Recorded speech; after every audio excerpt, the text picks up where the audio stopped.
ሁልጊዜም ፈጣሪን አስቀድሜ እናንተን ውድ ደንበኞቼን ወይም ደግሞ ውድ አማካሪዎቼን አስከትዬ ሁልጊዜም ቤት መሸጥ ስራዬ እምነት ማትረፌ ግን እሴቴ የሆነ በዚህ ወሬ በሚበዛበትና ሰፊ የሆነ ኢንቨስትመንት ውስጥ ወይም ደግሞ ሰፊ የሆነ የገንዘብ ፍሰት በሚካሄድበት የሪል ስቴት ኢንዱስትሪ ውስጥ የራሴን አሻራ ለማስቀመጥና እናንተን ቤተሰቦችን ደግሞ ባላችሁ አቅም ባላችሁ የፍላጎት ልክ ቤቶቻችሁን አፓርትመንቶቻችሁን እንዲሁም ደግሞ የንግድ ሱቆቻችሁን እንድትገዙ እያማከርኩ ዛሬ ላይ በወጣትነት እድሜ ደፋ ቀና የምል የራሴንም የብዙ ሰዎችንም ህይወት ለማስተካከል የምደክም የምሰራ የእናንተው የሽያጭ አማካሪ ኢንጂነር አደባባይ ጓዴ ነኝ። እንዴት ሰነበታችሁ? እንዴት አላችሁ? ውድ ቤተሰቦቼ በያላችሁበት ሰላም ይሁን እላለሁ።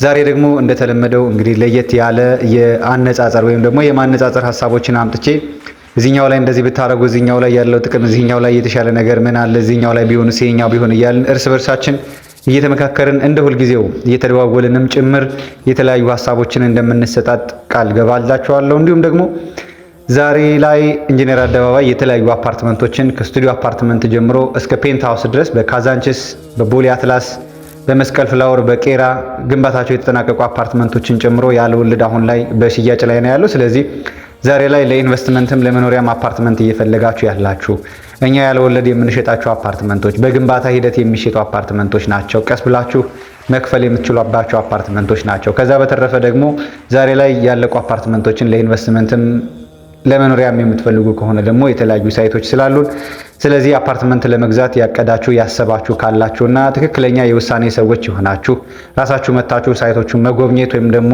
እያንዳንዱ መረጃ መውሰድ የምትችሉ ከሆነ ዛሬ ለኢንጂነር አደባባይ ደውሉለት። ሁልጊዜም የእናንተ ሽያጭ አማካሪ የሚችለውን ሁሉ ያደርጋል። እናንተን የቤት ባለቤት ማድረግ ሁልጊዜም የቀዳሚ ስራው ነው። መልካም ቆይታ ከኔ ጋር።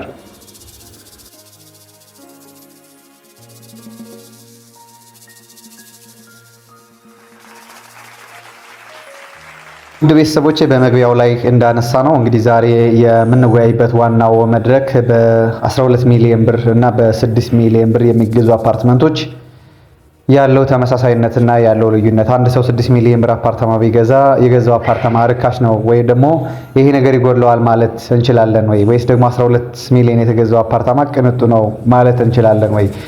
በአጠቃላይ ወደ ዋናው ርዕስ ስንመጣ የአፓርታማ ዋጋ በቁጥር ይወሰናል ወይ የምንለው መጀመሪያ የምናየው ጉዳይ ይሆናል። ከዛ ቀጥሎ ደግሞ ሁለተኛ ደረጃ የምናየው ጉዳይ ብዙዎቻችሁ ልብ የማትሉት ብዙዎቻችሁ የማታስተውሉት በተለይ ደግሞ እጃችሁ ላይ በጊዜው ብር ካላችሁ መግዛትን ብቻ ወይም ደግሞ ዋጋ አይታችሁ ሊሆን ይችላል ብቻ ብዙ ነገር አይታችሁ የማታዩትና የማታስቡትን ነገር ነው የማነሳው። ይህ ርዕስ ምን ብሎ ይጠራል መሰላችሁ? የሚታየው ዋጋና የማይታየው ወጪ የሚል ርዕስ ይኖረናል። በሶስተኛ ደረጃና መዝጊያው የሚሆነን ጉዳይ ደግሞ ጥሩ አፓርትመንት ግዢ ማለት ምን ማለት ነው? አንድ ሰው ጥሩ አፓርትመንት ገዛ የምንለው ምን አይነት ነገሮችን ያካተተ ምን አይነት ነገሮችን ያሟላ አፓርትመንት ሲገዛ ነው የሚለውን ጉዳይ በሶስተኛ ደረጃ እናያለን። በአራተኛ ደረጃ ደግሞ 5 ዋና ዋና ጉዳዮችን እናንተ አፓርትመንት ስትገዙ ምን መጠየቅ ምን ማየት እንዳለባችሁ የሚወስኑ ጉዳዮችን ነግራችኋለሁ። ታዲያ እስከ መጨረሻው አብራችሁኝ ቆዩ። ላይክ፣ ሰብስክራይብ እና ሼር በማድረግ ይህን ቻናል ከፍ በማድረግ በማሳደግ እንዲሁም ደግሞ ሌሎች ቤተሰቦች አሁን ላይ አፓርትመንት መግዛት ከጥርጣሬ አንጻር ሊሆን ይችላል ከብዙ ነገር አንጻር ገንዘብ እያላቸው መግዛት የማይችሉ ሰዎች እንደዛ አይነት ሀሳቦችን ሰምተው እነሱም መቀላቀል እንዲችሉ ላይክ እና ሼር ሰብስክራይብ እያደረጋችሁ ሁልጊዜም አብረን ወደፊት የምንቀጥል ይሆናል። በድጋሚ እናንተው የሽያጭ አማካሪ ኢንጂነር አደባባይ ጓዴ ነኝ። መልካም ጊዜ ከኔ ጋር ተመኘሁኝ።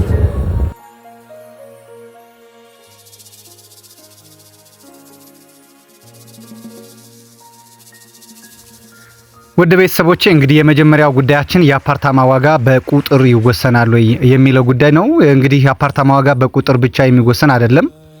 ቁጥር አፓርትመንቱን እንድትለዩት ወይም ደግሞ የትኛው የተሻለ ነው የትኛው ጋር ምናምን የሚለውን ነገርና በአጠቃላይ መረጃውን ለመስማት ያክል መጀመሪያ የሚነገራችሁ እንጂ ከቁጥር ውጪ ሌሎች 4 ዋና ዋና ጉዳዮችን አሁን እነግራችኋለሁ።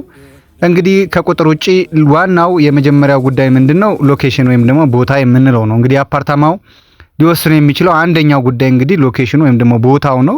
ሎኬሽን ሲባል ብዙ አይነት ቦታዎች ወይም ደግሞ ሎኬሽኖች አሉ። ስለዚህ ያው እንግዲህ በእኛ አጠራር ፕራይም የሚባል ሎኬሽን አለ፣ ስታንዳርድ የሚባል ሎኬሽን አለ፣ ቢሎ ስታንዳርድ የሚባል ሎኬሽን አለ። ስለዚህ ከስታንዳርድ በታች የሆኑ ሎኬሽኖችና እስከ ፕሪሚየም የሆኑ ሎኬሽኖች ማለትም እንደ ቦሌ፣ እንደ ካዛንቺስ፣ እንደ ሳር ቤት፣ እንደ ብስራተ ገብርኤል አይነት ቦታዎች ላይ እንግዲህ ፕሪሚየም የሚባሉ ቦታዎች ናቸው። ስታንዳርድ ማለት ደግሞ ከሱ ዝቅ ብሎ በተወሰነ ደረጃ የተቀመጡ ቦታዎች ናቸው። ለምሳሌ እንደነ ሲኤምሲ፣ እንደ ለቡ፣ እንደ ልደታ አካባቢ፣ 4 ኪሎ፣ ፒያሳ አካባቢ እንደዚህ አይነት ሰፈሮች ስታንዳርድ የሚባሉ ሰፈሮች ናቸው።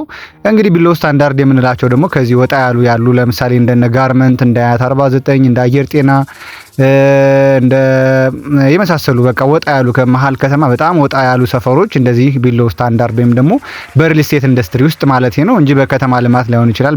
በሪል ስቴት በእኛ ዘርፍ ውስጥ ግን እንደዚህ አይነት ቦታዎች ላይ ቢሎ ስታንዳርድ የሚባሉ ናቸውና ከቁጥር በፊት ወይም ደግሞ አፓርታማ ዋጋ ከሚጠራበት በፊት እነዚህ አይነት ነገሮች የሚወስነው እንግዲህ ዋናው ነገር ሎኬሽን ነውና ሎኬሽን የመጀመሪያው ጉዳይ ነው። ወደ ሁለተኛው ጉዳይ ስናነሳ ደግሞ እንግዲህ የግንባታ ጥራት ነው።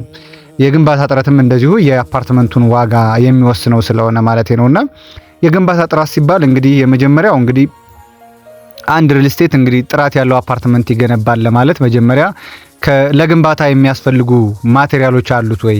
ከኮንስትራክሽን ማቴሪያል ጀምሮ የኮንስትራክሽን ኢንዱስትሪዎች ወይ ነው ማሽነሪዎችን ጨምሮ አሉት ወይ? ያንን ሊያፋጥኑ የሚችሉ ያሉት ድርጅት ማን ነው? እና ይህ ቤት የሚገነባው በነዛ ጥራት ባላቸው እቃዎች ጥራት ባለው ማቴሪያል ነው ወይ? ከሲሚንቶ እስከ ፊኒሺንግ ማቴሪያል ከአሸዋ ጀምሮ እያንዳንዱ ማቴሪያል በጥራት እየቀረበ ነው ወይ የሚለውም ዋጋውን ይወስነዋል። ስለዚህ እነዚህ ግንባታ ጥራትና ሌሎች ጉዳዮች እንግዲህ ሁለቱ ጉዳዮች መጀመሪያ ያነሳናቸው የሚወስኑት ይሆናል። ሌላው ሶስተኛው ጉዳይ ጋር ስንመጣ የአገልግሎቶች ወይም ደግሞ መሰረተ ልማቶች የምንላቸው ናቸው። የራሱ የህንጻው መሰረተ ልማትና ከአካባቢው ወይም ደግሞ ከዙሪያው ያሉ መሰረተ ልማቶች ናቸው። እንግዲህ የመጀመሪያው የአፓርታማው ያለው ህንጻ እንደ ሲሲቲቪ ወይም ደግሞ ሴኩሪቲ ካሜራ፣ የከርሰ ምድር ውሃ፣ የልጆች መዝናኛ፣ ካፌ፣ ሬስቶራንት፣ የራሱ የሆነ ባር፣ ጂም ቤት የመሳሰሉ ነገሮች ያሉት አፓርትመንትና ምንም የሌለው አፓርትመንት አለ ደግሞ ማለት ኖርማል በቃ መኖሪያ ብቻ እንደ ኮንዶሚኒየም ላይክ ስታይል ያላቸው አፓርትመንቶች አሉ። ሌላው ደግሞ የአካባቢ ልማት ነው። የአካባቢ መሰረተ ልማት ነው። ለምሳሌ የልጆች ፕሌይግራውንድ አካባቢ ያለ፣ ስቴዲየሞች አካባቢ፣ የትላልቅ ሱፐርማርኬቶች አካባቢ፣ ከዛ በተረፈ ደግሞ ከሱፐርማርኬቱ ውጪ የመንግስት ድርጅቶች፣ ኤንጂኦዎች፣ ዓለም አቀፍ ድርጅቶች ያሉበት አካባቢ እንዲሁም ደግሞ የተሟላ የውሃ የመንገድ የመሳሰሉ መሰረተ ልማት የመብራትን ጨምሮ ማለት ነው የመሰረተ ልማት የተሟላ መሰረተ ልማት ያለው አካባቢና ሌሎች አካባቢዎች ሁሉ እነዚህ ሁሉ የአፓርትመንቱን ዋጋ ወይም ደግሞ የአፓርትመንቱን አጠቃላይ ዋጋ የሚወስኑ ናቸው። ሌላውና አራተኛው ዋናው ነገር ደግሞ ኢንቨስትመንት ነው።